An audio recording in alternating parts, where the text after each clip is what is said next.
How you doing, YouTube? Matt, Massive Beer Reviews, back with yet another review. A little bit of collab, hopeful goodness, in the form of Magnify and Finback's Smell Ya Later. They called it an Imperial India Pale Ale. It's 9.5. I'm going to call this a triple IPA. Nah, splitting hairs there. What does it say on this can? It says Imperial India Pale Ale. It's a double dry hop. Smell Ya Later. Finback. It's brewed with honey and experimental hops in collaboration with Finback. 9.5% alcohol by volume. 0 date. Magnify Brewing, done and done. This is sent to me by Gordon. Thank you very much, brother. He sent me off a box of Tri-State, pretty much all deliciousness. So hopefully this one foots the bill. Let's see what's what. The last couple Magnify beers I've reviewed has come from Gordon. I really don't get their beers all that much. I live in Jersey. I can get them, but, you know, I don't really seek them out. So it is what it is. So what do we have going on here? The haze, baby.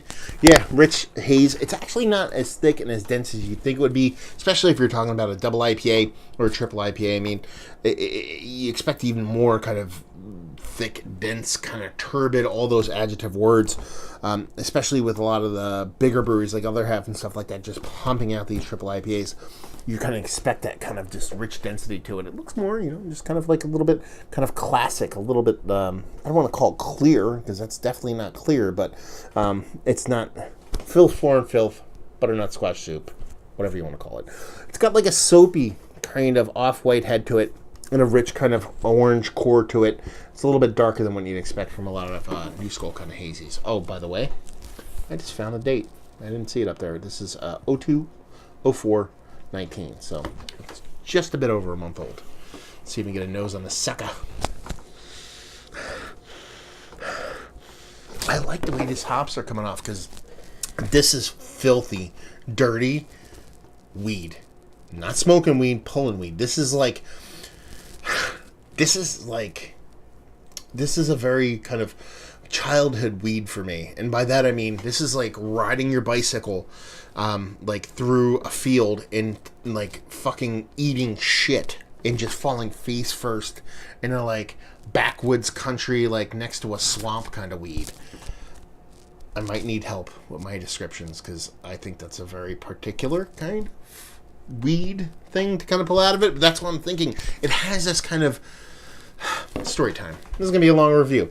When I was a kid, before I found women, and but old enough to do my own thing, all I did was fish all day. And I spent so many times like wading through like fucking filthy ass bog water.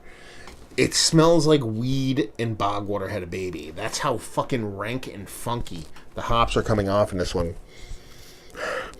It almost smells like, let's put it this way, this might be a little bit more accessible for you people that didn't wade around in fucking bog water. It smells like a hop distillate. The stuff that Hop Butcher has been doing with Arcane. It smells a lot like that. Yeah. I don't really get much honey off of it, but I don't get a big sweetness off it. So maybe it's that kind of, that brute enzyme that naturally occurring in honey and kind of driving down the sweetness on this. But yeah, man, those hops, I dig it. It's filthy. It's filth, floor and filth. Let's dive in. That's all I got. What I say, hops and a little bit of sweetness. I mean, that's great descriptors, huh? Yeah. See, this is the shit that fucking drives me insane. Is because there's no reason why this beer can't be fucking 6%. There's a little bit of warming. So you know you're getting something that has the ABVs attached to it.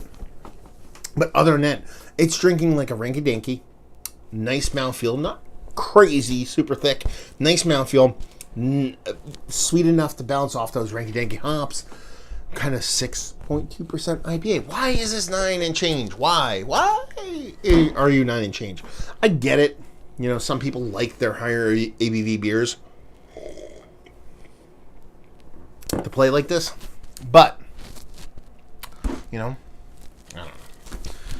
I just want all beers to be like 1%. Let's put it that way. Anyway, that's my soapbox. I'm gonna die on that hill. That's the hill I'm gonna die on. That I want every beer to be 1%. I want every beer to be near beer, basically, at this point. Jesus Christ. Anyway, this is actually one of the better beers I've had from Magnify, believe it or not, as much as I've kind of ranted in that one direction. It's got a really nice mouthfeel to it. Not the best mouthfeel in the history of mankind, but it's got a really nice mouthfeel to it. The way those hops present in that ranky-danky bog water hop distillate thing really does tickle me pink, so that has me kind of in its grasp. There's enough. It's not sweet. I think that's your honey at play there, because I'm not really getting much as far as honey. Maybe a little bit of that flabbiness I talk about every now and then, but it's not all that sweet. That might be your honey at play, kind of balancing all that off, or knocking or tempering some of that sweetness. But I like it. I dig it. I think it's fun. It's unique in its own right, and just a fun beer. I dig it. And honestly, I'm not going to sit here and say I'm like in love with Magnify. They tend to be a little bit kind of, never super miss, but never a hit. This is probably one of the better ones I've had. I mean, the best beer I think I've ever had from them was a mystery beer, and it was like an oak aged lager from them. But this one's pretty damn good. I kind of dig it, to be perfectly honest with you. So, is that Magnify stepping up their game? Is that Finback kind of bringing a little bit of their kind of touch to the game? I don't know. All in all, it's probably one of the better. This is weird. I gotta kind of word this right. It's one of the better triple IPAs. I'm calling it triple. They're calling it Imperial. Triple IPAs, but in its own category. I don't know. That sounds kind of weird, but the kind of, what am I trying to say here? The kind of, totem pole, tent pole kind of triple IPAs for me right now are Other Half. They're crushing it on that format. But that's that super silky, hazy, over the top New England to an nth degree crank kind of triple IPA. This one's a little bit different, but in a good way. So I just like the hops. I think it's fun. One of the better ones that I've had from Magnify. There you go. Let's talk about it. Is it one of the better triple IPAs I've had? Obviously, you know the answer to that question. Value and availability, no idea. Maybe Gordon could let us all know what's what. And leave you with, if you like, what will you like this beer? If you like bog weeds and hop distillate. And if you like your beers to drink like 6, but be 10%, this'll do ya. So there you go. Another review in the books. Hopefully you guys enjoyed it. Down there if you want to talk about it. Massive Beers. If you want to check me out doing the social media stuff, Beer Massive. If you want to check me out doing the whole podcasting thing. And hopefully you guys enjoyed the review. Hopefully enjoying a nice little bog water beer right now, because I'm fucking retarded. Because my bog water. And hopefully see you next time. Cheers.